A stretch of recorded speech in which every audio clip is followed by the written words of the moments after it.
Hello, ladies and gentlemen, boys and girls, children of all ages, and me, Dukect. How are you doing today? Oh, that was a interesting AEW Dynamite and such, which, honestly, people will talk about it's like, well, Cena and Eddie Guerrero. Well, you could say that, but it was more to me of a back in the day with the Belfast Brawler versus Lord Steven Regal, that type of energy. But you know what? That's neither here or there. But you know what? We are here, we're live, we're talking about something that, which, well, does damage, but more damage to sports teams and such as we're going to talk about tanking with a guest of mine who has been on the show before, a good friend of the show, Rowdy C from Rowdy C Productions. Say something and see if everything works. Yo and hello, my rowdy friends. Yes, everything's recording. Everything is looking good. So, okay. It's tanking in sports. I always see it as a, before we get into it, let's talk about what is tanking before we get into, tanking in sports, most pro sports, is pretty much a way of teams losing, going ahead and losing, having to lose, probably competing for the best losing record in the regular season. And if they lose, and they pretty much do, they have a shot at getting the best player of the draft of what the players have to draft. That sort of thing. I'm trying for the worst record possible because in many other cases, you get the best shot at the best crop of amateur talent in the following season's amateur draft. Now, of course, there have been some areas that leagues have tried to squash this. This was a big problem. Supposedly, this was a huge problem for the NBA back in the early to mid '80s. Even it really kind of came to a head with the in 1984, which a lot of people still consider to this day was maybe the greatest draft in history, because you had like the likes of Hakeem Olajuwon, Michael Jordan, Charles Barkley. They were all in the top 5 picks of that draft. Then you had surprises like this kid out of Washington State by the name of John Stockton drafted in the middle rounds. But there was a lot of accusations that teams like the Houston Rockets, who had the first overall pick that year, that there was a lot of accusations that they put themselves that year in a position to lose and get the first overall pick, which they used to draft Olajuwon and team them up with another 7-footer. I forget the guy's name, but he was from the original Twin Towers. No, no, not Tim Duncan. It was the partner of, God dang it, was someone. He was. It was from Virginia. I remember that. He was that's the big center from Virginia. But the main point I'm getting at here is that there was a lot of accusations that the Rockets and other teams have been intentionally losing to try and get that pick, which is why, starting with the following year, the NBA initiated the draft lottery. And I don't know what the odds are for each team was going into that season, but suffice it to say, with each passing year, they've kind of diluted the effectiveness of the lottery by making the team with the worst overall record have the best shot at getting the draft, at getting the number of drawing for the number 1 pick. Doesn't always work that way, because I remember back 93 and 94, the Mavericks had were absolutely the worst team in the league and never got to draft number 1. So in those cases, maybe it did work, but it's basically to a point here where, even though nowadays, because of the lottery's existence, you're not guaranteed the top pick, even with the worst record, people are still trying for it now, because I don't think anything's ever been officially proven that any team does this. Well, there's a lot of proof that stuff like the 76ers did for several years back then, but whatnot of that. But there still is a lot of accusations that this is what teams have been doing. Oh yeah, and by the way, the person that talked about, I believe, was David Robertson. One of the, that was No, that was no, it no, no. was. I mean, he was drafted by San Antonio several years later. This was a guy that Houston drafted in 1982, I believe. Right now, his name is on the tip of my tongue. I'm going to Google search this Oh, right. I'm let's see, Houston. Let's see. Was, Here it is. In 1984, Team Rock. It was, I believe, it was Akeem Olajuwon, and that's let's number see, it 4. was. Let's see. Was I think it was.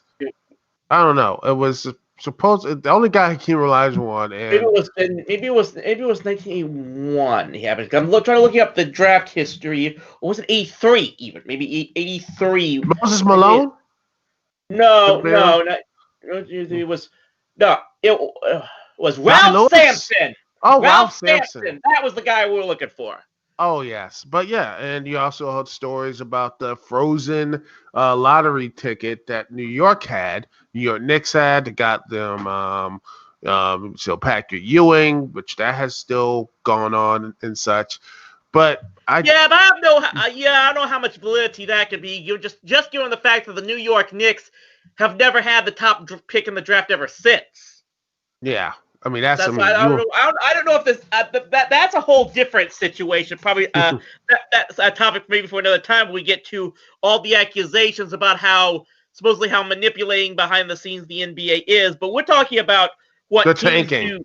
Yeah, But the yeah, I mean, tanking. you look about tanking. I mean, not just as speaking of basketball, you saw what the 76ers did. Sam Hanke, which just you want to talk about the entire just dismantling of a team of and trying to build it up again with these like magic beans. He did it, and it got him so it was so bad and such that he was basically kicked out of the NBA for it. I mean, could you imagine that? Pretty much think about that for a second, people. You could be the worst GM of all. I mean, there are bad GMs in sports and such, but imagine you're so bad that the league itself wants you to say we're done with you and just kick you right out. Yeah, and I can definitely speak from my own experience with this whole tanking mindset because you might recall it was just a little more than 10 years ago. Dallas Mavericks won the championship, stunned the Miami Heat, and just was just one of the best stories, best moments of my life. The celebration didn't last very long for us because, for numerous types of reasons, the Mavericks actually almost immediately lost a great deal of players from that championship team almost immediately afterwards. And end result was just 2 years after they had won that title, they were back down to being just a 6th, 7th seed in the Western Conference. And I can tell you this, like back then, I had a number of friends and other contacts that worked in sports media here in the Dallas-Fort Worth area. And there were there were some people even in the media on radio outright saying that Mavericks needed to embrace what certain people here were calling Team Tank. And believe me, I got into some pretty heavy arguments with these people about them having to do this. And they just recently won a championship. It's the same. It's the same thing I see here with the Nationals and such. Which they, recently won this, and even though Baby Shark is now flooded in baseball lore, I'm sorry about that. But it is, I say, with something like that, I honestly think it has to be about, situations. One, Nationals are like they're pretty much injured and such, which that could come in like having a very terrible season. Same thing with the St. Louis, I don't know, St. Louis, San Francisco 49ers. Before that Super Bowl year, they were just injured back and all their main stars were hurt. And I'm like, they weren't planning to tank, they were planning to go all in, and well, that happens. And then people, but what you're saying is just saying, okay, they're terrible. Let's just let's just go all in already, dismantle the franchise, just dismantle everything so they can run up again, which more often than not does not work. And if you want to look into what happened to the 76ers, they are now what most call they wanted to be not, they wanted to be they want to be in the top tier. Instead, they're just another team again. They're in the same position that they were a couple years ago. The biggest problem I have here, and it's easy. Again, I think it's easy when you're a media member to just drop back and say that this has to happen. And yes, we know how the system works, and I'll get to that in a moment. But from a fan's perspective, we look at people like myself, because remember, I'm someone, I threw a ton of money into multiple sports teams here in Dallas-Fort Worth for about 20 to 25 years of my life. And when you're expected as a sports fan to pretty much almost invest money and almost part of your livelihood into supporting this team, into supporting a team, even just one, to say nothing of multiples, how can you be expected to be saying, yeah, we still expect you people to buy tickets and buy merchandise, but for at least this time period, you gotta cheer for them to lose.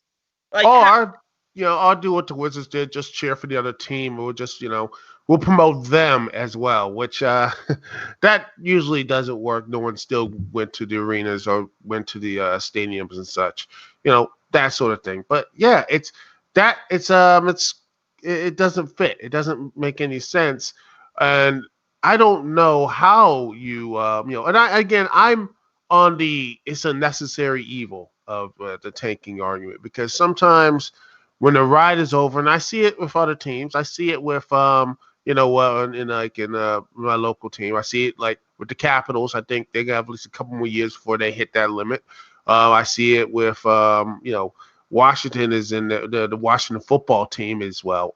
Well, as long as they still have the owner, they'll never get out of their own way. So that's that's what it is. And we'll look around there. That's what I see it as, is the necessary evils. That eventually, no one rides being on top forever.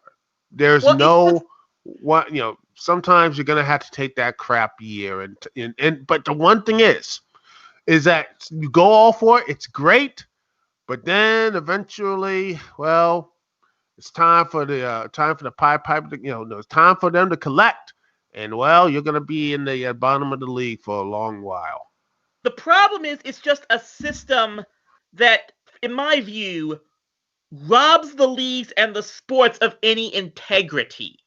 Like, there's literally name me another industry in the world, and especially, and I'm going to try to say this without getting too political here, but especially in a capitalist world here like we have in the United States of America, name me another system where the only way you can supposedly succeed is to intentionally try to fail. And even in the short term. And this is why I keep saying this. I will say this to anyone who will listen. And I'll say up front that I know the chances of this happening in the United States are virtually nil about this occurring. But I will probably spend whatever few years I have left as a sports fan shouting from my soapbox that American sports needs the relegation and promotion systems that overseas for the other foreign leagues have. And if you don't guys know, if anyone listening doesn't know this, I'll run this down for you. It's especially true in like the soccer leagues in Europe and other nations. They have a system in place where the entire organization of football in any given country oversees all of the leagues in that country. There's multiple leagues, each ranked at a certain top tier, similar to what baseball has with the majors and the AAAs and AAs, except the AAA franchises, the minor league franchises overseas have no official affiliation with the major leagues like we have to. And basically what you have here is a system in those leagues where if you finish in or around the bottom of the major soccer league in any foreign nation, you get kicked out of that league. You get booted down to the bottom 2 to 3 teams in any given league get booted down to the next lower tier league in the country, replaced by the top 2 to 3 teams in that secondary league moving up to the bottom.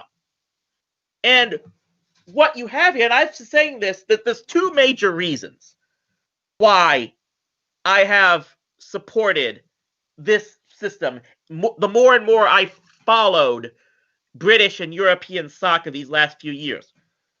First off, this creates a system where no matter what position you are in the league, you're fighting for something.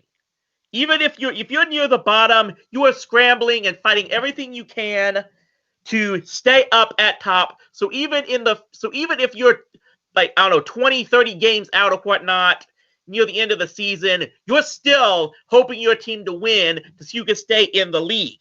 The other reason, so you have some integrity where every single team, every single night is playing to win. There's just no doubt about that. For the most part, there's been some scandals and whatnot.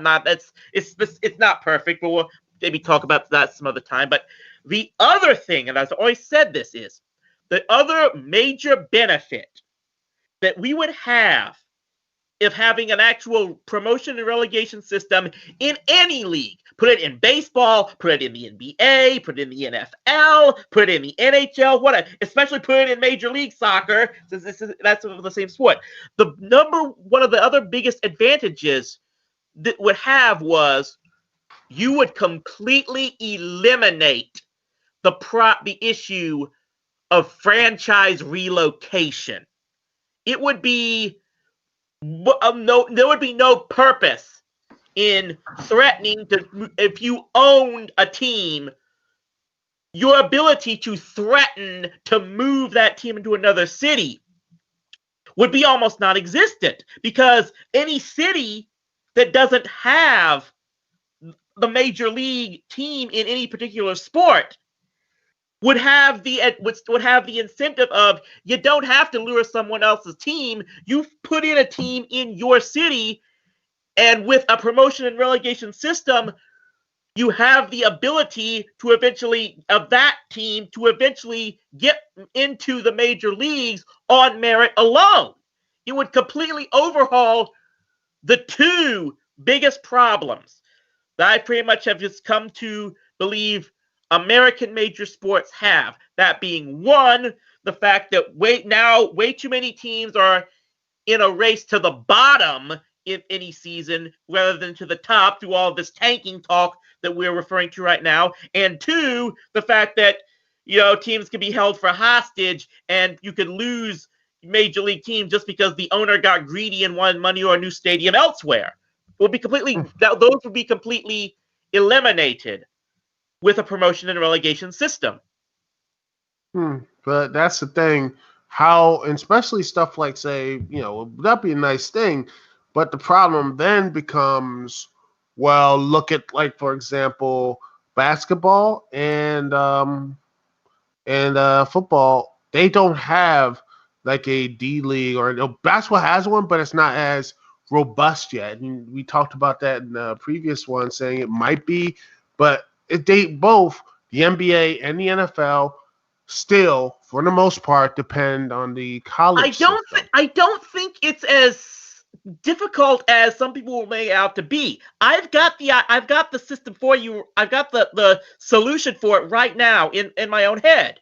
Like right now, the NBA currently has 30 clubs. The NFL has 32, I believe.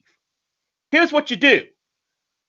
Either one of these leagues, you expand the leagues even further to possibly as many as 40 clubs. And then you split the single NBA into two different tiers. You've got the top level of about maybe 20 or so clubs, and then you've got the bottom level. Then you've got the bottom tier below that. There would probably have to be some type of system, for at least for the first year, where you'd have to determine what leads to the first bottom clubs or so having to get reorganized. There would have to be several teams from the original NBA to start up the next year in the secondary league, and maybe you'd have to do something like gauge who's had the worst record over the past 5 years or something like that. But it is possible, and then because you have two separate tier leagues, both overseen by the NBA as a whole, then you can control something, and you can work around systems like you can still have the draft, but now instead of the absolute top picks going to the worst teams in the total league, now you have a system where the teams that move up from the secondary league, they get the top draft picks. In fact, if you're going to have a playoff system in the secondary league, just say whoever wins the championship in the secondary league, not only are they guaranteed a spot in the primary league now, they'll get the top draft pick in the next draft. I just think it's a lot simpler. I think it'll be a lot easier than some people give it credit for. It's just a matter of being willing to actually put out the effort for it. Create it. Actually, I heard this idea from this podcast. I think I talked to you about this podcast while we were at MagFest. So, by the way, RIP MagFest 2021. It sucks. But anyway, it was like Steve Dangle podcast. We're looking at old stuff, and he said they actually talked about this subject. This for hockey, and they said, how about the teams that didn't make the postseason, they have like a single game tournament, and the winner gets the number one draft pick. I think that I honestly think that would be something really interesting there. I mean, it would have that, and you can start to for example, your teams are injured, they can have the players come back, they can win, or it will say that it's not by you're the best loser. The best loser or whatever. You get this guy who can help you transform your team, whatever. It shows that it brings hey, we had a bad season, but here we are, another opportunity to get at least this top tier talent to help us next year or something. It gives the people hope there. That sort of thing. I think that could be a really good idea as well. It's a possibility. I'll grant you that.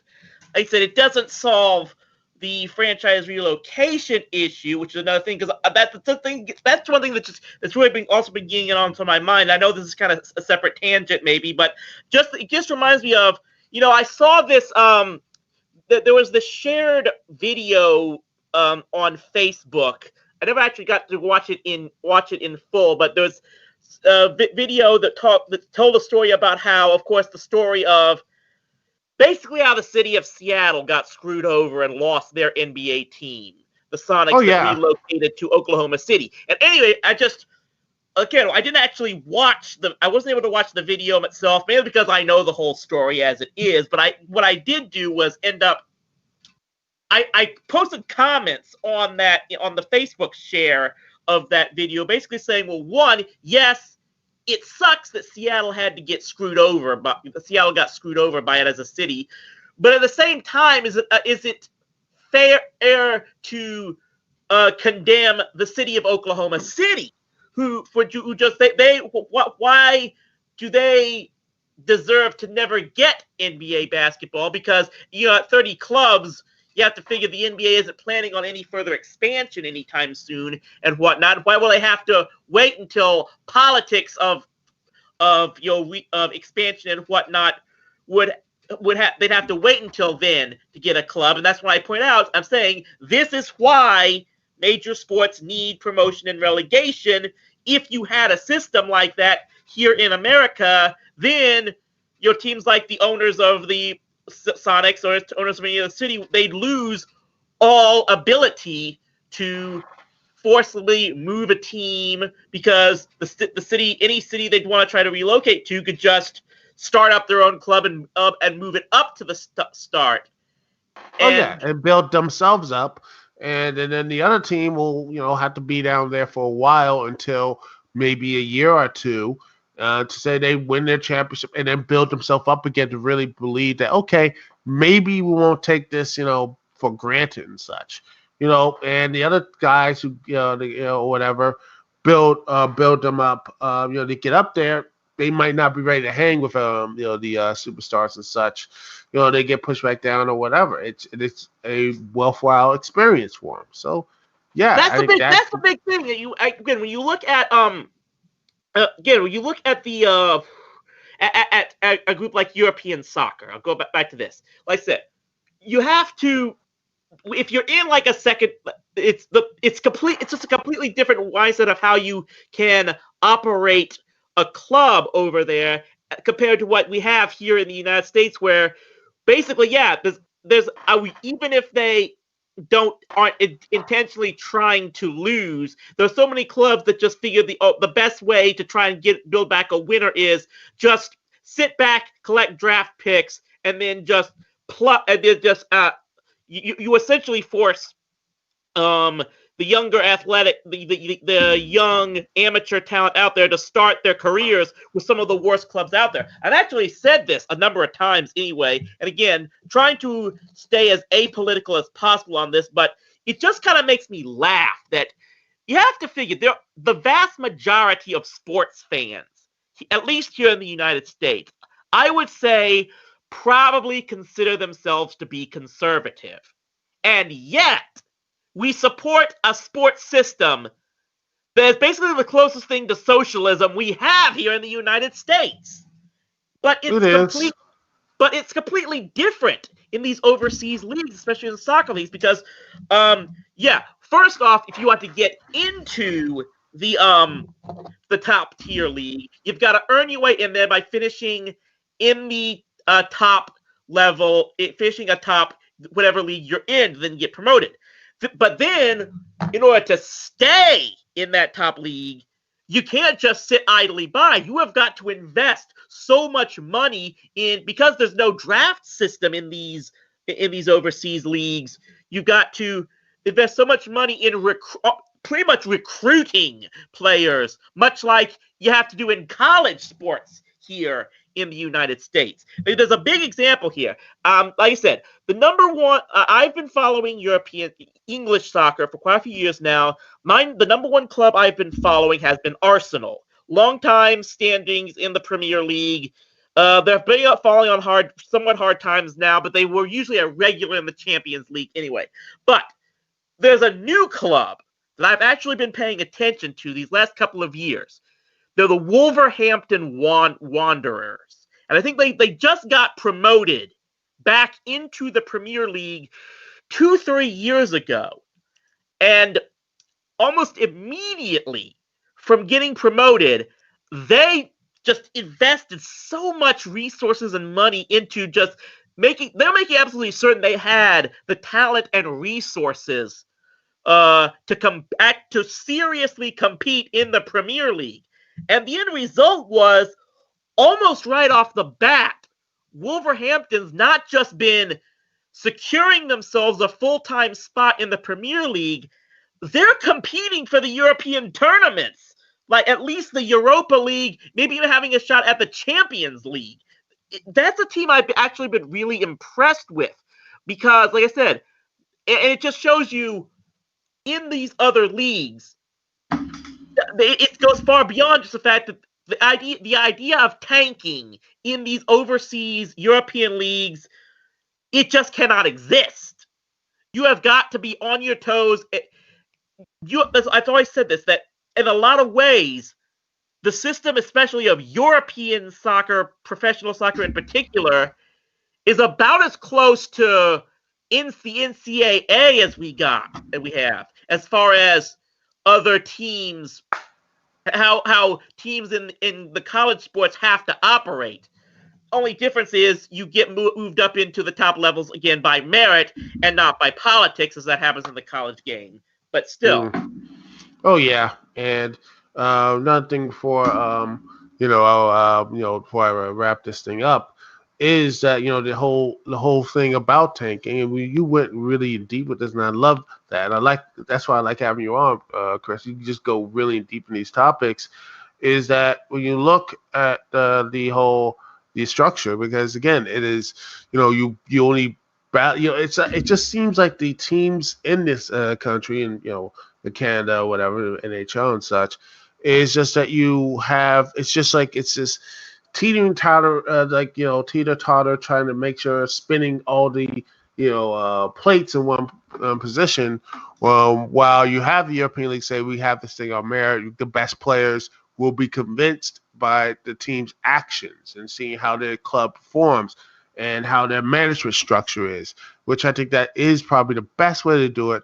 But it seems like for right now in most of these leagues, the management structure does, for most of these teams, they don't have the strong management structure. They don't know how to do this stuff. And even if you do, because I'm still thinking, even through all these years, I've at least trusted in the management and coaching and the system that the Mavericks have had. But even with that structure that they have, you gotta have luck as well. Oh yes. Anything. The only reason, like I said, I started watching the Mavericks in the 1990s, and for those not aware, in the 1990s, the Mavericks were the absolute worst professional sports team in the entire United States.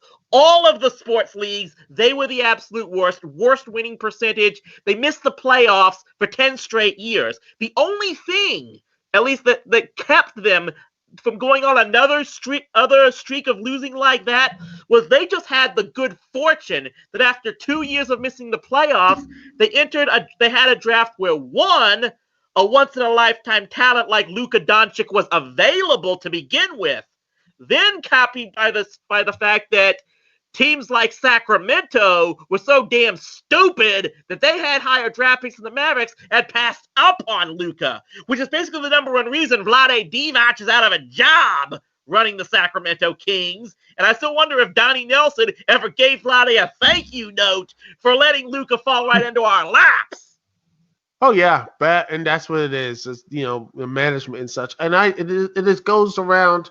When I know, yes, I'm going to talk about DC sports teams, whatever. But yeah, look around every DC sports team, Capitals, Washington Capitals, just the management and such, building players and finding them and such in rounds, not just in the first round with Backstrom and OV or whatever, those are top ones, but finding guys like Brandon Hope in the midterm rounds and Kuznetsov down there as well, finding them, making the right trades like TJ Oshie and whatever. That's how you know great management and such. Same thing for the Nationals.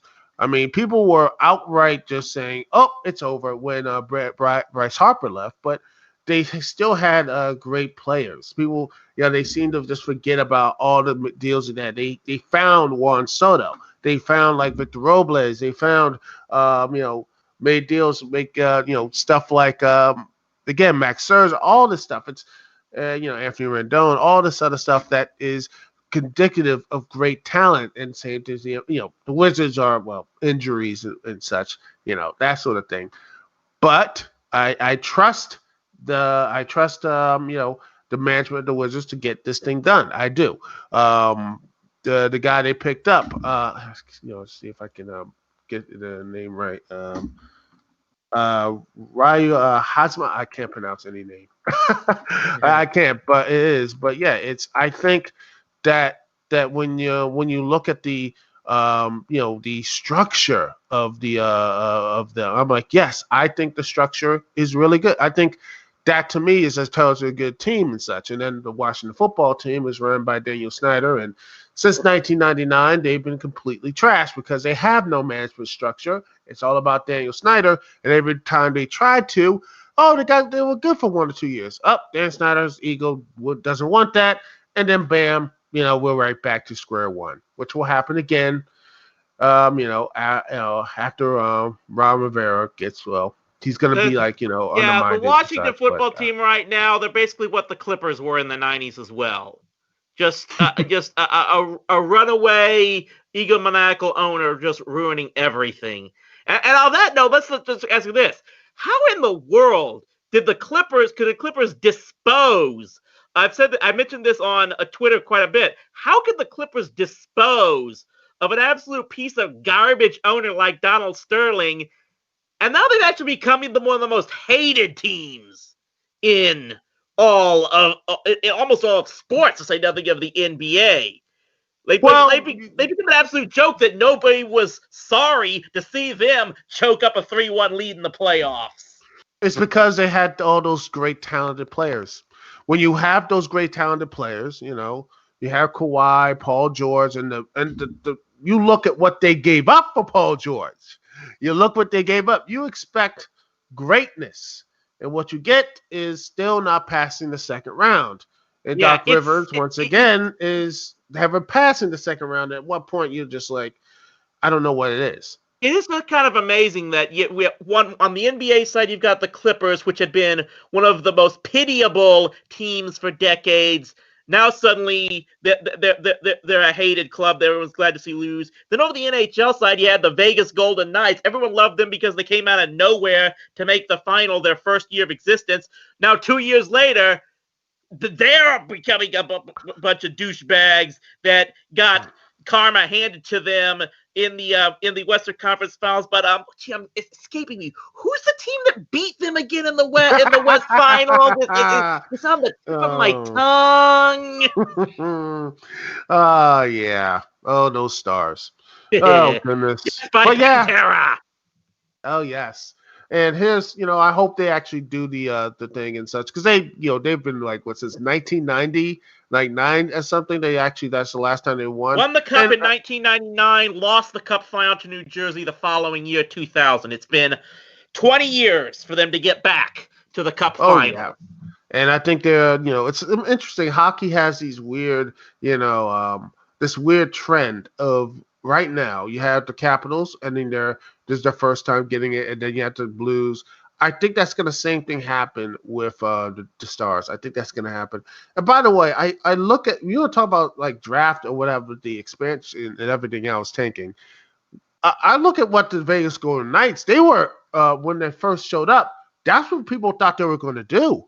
I mean, they're new expansion team. They caught all these picks. They're going to just like, okay, by year 3, around this time, I'll say they start making noise. But now they were, and people just seem to forget they were 3 wins away from winning the Stanley Cup. I'm happy the Capitals won. Of course they did, but I'm happy for it.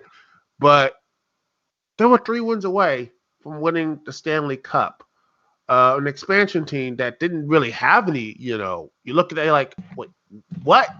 Imagine, think about that. I bet that was the top management. Like, okay, we'll get a couple wins here, and then we have some stuff. But I don't know what it was. But I think it was that coaching of great coaching and the players. I think that comes ahead as well when you look at teams like expansion team stuff, which I feel bad for the Seattle Krakens or whatever they're going to be called, because they're going to be like, oh boy, they're expected to now probably going to have to win. In fact, all the expansion teams are going to be like, in any sport, they're going to look at the voting nights like saying, God dang it, now we have expectations now. They've raised the bar, absolutely. You can't get away with being the 62 Mets anymore. Yeah, you can't. Like, that was it. Like, that's what you had to be. Okay, your expansion team, you're going to be terrible. It was the accepted norm. But now you see that, you just like, and it's like, wow, now you're going to have to be at least somewhat in the playoff conversation, much less win the whole dang old thing, which I don't think it's going to probably happen, because they're like, that the league, NHL is not going to let that stuff. The players in the NHL are like, okay, we know what's going to happen now. They were just cell shocked. Now they're just like, they just like, yep, that's it. This ain't going to happen, especially stuff like the NFL, like NBA and such, which that's my personal thing. But yeah, anyway, man, this is a great conversation as always with you, Rowdy C. thank you very much for joining me here on the Dukect Lounge. And you have anything to plug or whatever? Hopefully, still waiting on some extra footage to come in from some special guest stars here. But this coming Monday, TV Trash does return with the review of the made-for-TV movie, The Muppet Wizard of Oz, and Ooh. it's one that probably Jim Henson himself is probably crying in a tomb somewhere when you look at this thing. Anybody able to follow my Patreon, which, ironically that we're talking sports right now, if you can join my Patreon right now for as little as $1 a month, you can get my latest review, which actually is of Super Bowl 53, which was a requested review because of... Not because of the game itself, mind you, but because that, of course, was the night of the infamous halftime show that angered many a SpongeBob SquarePants geek fan everywhere. Oh, yes. I remember that night in Twitter. The salt was glorious, man. It was great salt. But yeah, I am actually a $1 Patreon over Rowdy. And hey, you know what? I watched it. It was a very fun and very interesting time capsule, even though it just feels like it was only a couple years ago. But yeah, it was the game was terrible, but honestly that halftime show was to behold, and you just see it. I saw it in real time too. It was just amazing. And well, I don't want to call it a spoiler, but the Dallas Stars though, they really got they got a lot of fans from the animation community what they pulled a couple days later. So Oh yes. Right. Anyway, thanks very much for joining me, man. Stay rowdy, my friends. All right. Now, ladies and gentlemen, we're gonna be talking. Well, after the little musical break, we will be talking about the PS5 Showcase, the good, the bad, and the ugly. So that's be it. We'll be right back right after this. And okay. Right. And here we all right, we're gonna begin here. And here we go.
And we are back, ladies and gentlemen. Thanks so much for joining me here live on TalkShoe.com. Thanks so much for joining me, Dukect. Thank you so much for listening to me here in the lounge. And as always, if you want to connect to me, Dukect, the chat room's right over there. And if you want to call in, the link is in the description as always, so you can go in, call in your number. If you need to know the number is 605-562-0444. What's the number? Is 605-562-0444. And the call ID to connect to me, Dukect, is 92417. Once again, the call ID is 92417. And also, if you just have a headset and a microphone like yours truly, well, all you need to do is just click the link, bada bing, get the show up there, boom, and you're done. That's all you got to do. There you go. You connected me live. Anyway, let's get into the PS5, ladies and gentlemen. The PS5. Man, people have been talking about this stuff. So let's get into it. Let's talk about this. And let's see, sharing the screen. And boom. Let's see, the PS5 will launch in November, and it will start at the digital edition. Will have $399, and the PS5 is $500. So that looks to be interesting.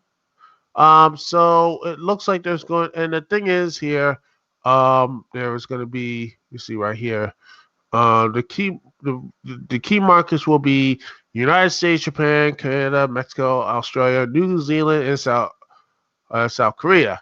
In November 12th. But don't worry, the global rollout will continue on November 9th for the rest of the world, including Europe, Middle East, South America, Asia, and South Africa. And the pre-orders are starting. Heck, GameStop is like, oh, they already sold out, which I'm like, you have the internet, you have Amazon. What are you doing? What are you doing? People. Anyway, so the PS5 is, well, they're going to have, let's see, Devil May Cry 5 special edition, which looks cool. I'm going to probably cop that when I get PS5 next 2 or 3 years, because I have all the DMCs, so why not get the fifth one? Final Fantasy, what's the number? The next Final Fantasy one, which is going to be more Final Fantasy. Let's see, 10. Let's see, it's 15. It's X5 XV1, so that's what was 10, was 5, 16. Yeah, 16. Me smart. But anyway, yeah, Final Fantasy 16, which looks like it's going to be more of an action RPG, which is good me because hey, I am not. I am just turn-based stuff is it's not me, man. I don't know. If you like it, that's great. But to me, turn-based strategy it's too silly for me. It's like we're gonna fight. Yeah. Okay. Wait. I gotta get my stats up. Okay. What's say here? Oh, if I combine this here and on the enemy just sits there like it's like looking out on his phone and it's like, okay, you're about to attack or what is it? You know. Oh, yeah, I can finally get some stuff here. By the time you do that, he already bought like 2 or 3 stuff from Amazon or whatever. And he's like, okay, let's just do this. All right. Boom. But yeah, it's actually funny enough. The person behind, let's see if it is, if I can get this. Final Fantasy um, 15. I think Nokia Yoshida. I think was he a part of? Oh, he was the Yoshi the person was behind of Final Fantasy 14 and how great it was. So yeah, the dude knows what he's doing, and so yeah, it won't be released. So they learned the lesson. They're not rushing this. And not only that, you have let's see. Uh, all right. Director Hiroshi Takai. Um, let's see. Who I believe he is behind the design, yeah, the graphics and such. But I think there was someone from Devil May Cry 5 or something, the producer over there.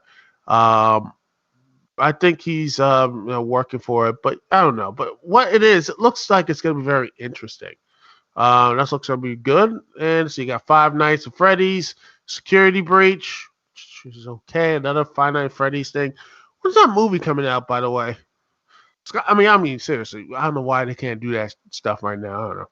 Hogwarts Legacy, which that's not going to piss people off. You know, because everyone on Twitter hated this, so who knows? It's gonna make money at this point. Because let's be honest, Twitter is not real life. It's not. And J.K. Rowling is going to make billions upon billions of dollars because of it. So it's going to be a big hit anyway. It looks nice, but I'm not into the Harry Potter. Never really was a part of the Harry Potter stuff, but it was $1 billion hit for Warner Brothers, so they're gonna milk that cow as far as and wide as it can. They got a new God of War title, God of War 2, Ragnarok Edition. I need to play God of War 4 or God of War Boy. Next, if I get the PS4 soon. And other stuff, Marvel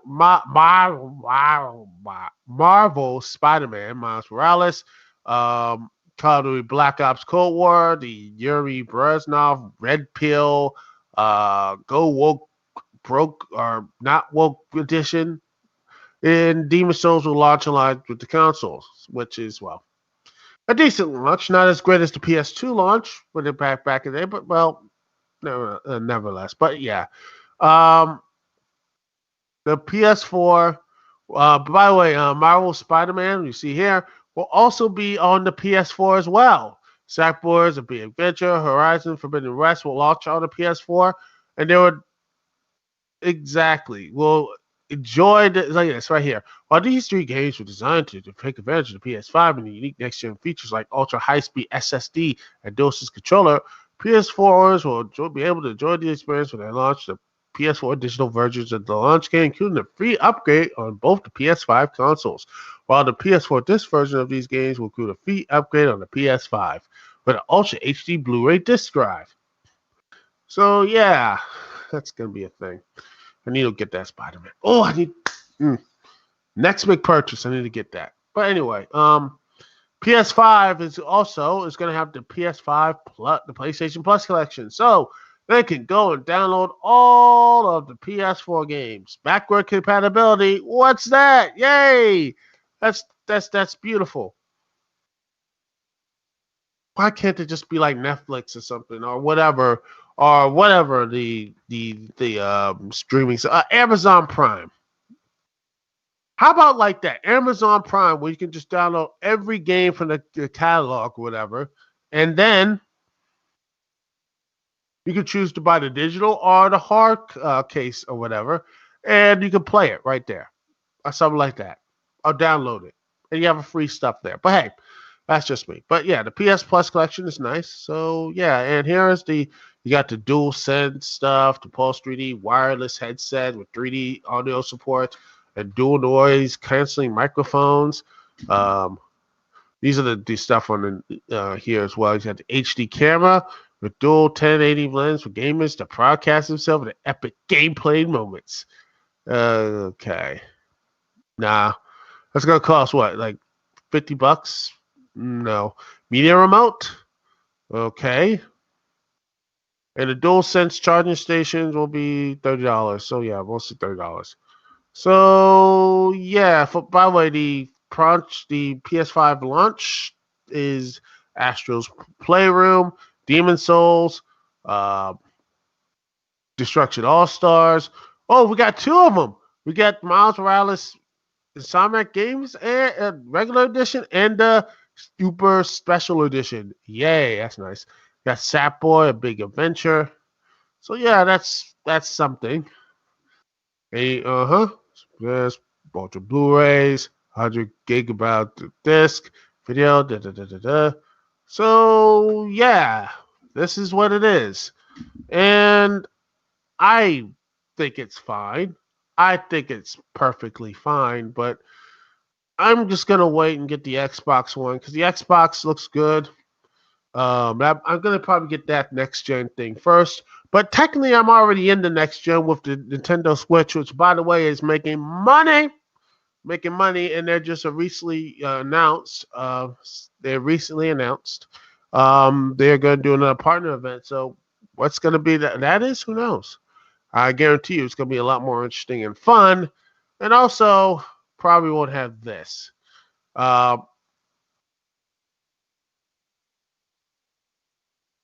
let's see. Sony is going to be increasing. Oh, it's going to be a $70 price point, which is I don't. That's again why I am wait. I don't buy new games as much as I used to. I don't buy them. I wait until they get on sale, until all the DLC and everything else. I'll wait till the Steam sale. Because why play a game that is going to, why buy a game which is pretty much unfinished? And by the time the game is completed or whatever, there is no real point. You know what I'm saying, ladies and gentlemen? You hear what I'm trying to say to you? Hmm?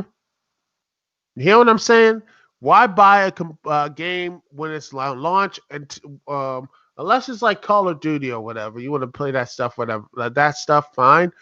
But why wait till launch until wait a couple months, wait a year or so when the complete edition comes out with all the DLC and all the bells, whistles, and goodies and all the good stuff that you all wanted at a discounted price? That's what I'm doing. Why should I wait and buy the new stuff? Unless I'm getting it for free or I win it for a contest or whatever. Someone buys it for me. I am not going to get a full price video game. Neither should you. That's just me until they get the full edition. That's my personal opinion. Anyway, that's it for the show. Yeah, basically the PS5 looks nice and all, but at the end of the day, I'm gonna probably get my the Xbox X and the Xbox X and the Switch are gonna be my next gen stuff. So yeah, that's gonna be. I'm waiting until that for a while. That's just my personal opinion. Anyway, that's it, ladies and gentlemen. Thank you so much for watching. Thank you so much for being here. Thank you so much for sticking with me, Dukect CT. And that's it. Peace and love. I'll see y'all when I see y'all later.